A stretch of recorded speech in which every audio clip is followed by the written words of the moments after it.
Did you know Arthur Ashe used to read hate mail before tennis matches on purpose? In 1975, this wasn't just any player preparing for any tournament. This was the first black man about to win Wimbledon, and he had a secret weapon.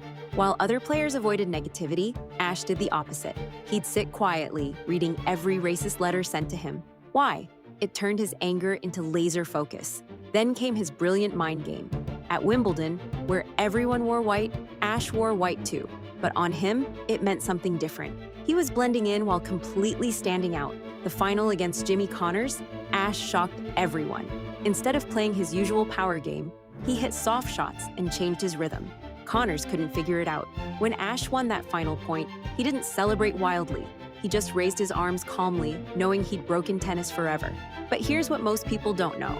This victory wasn't just about tennis. It became his platform to fight apartheid in South Africa and change the world.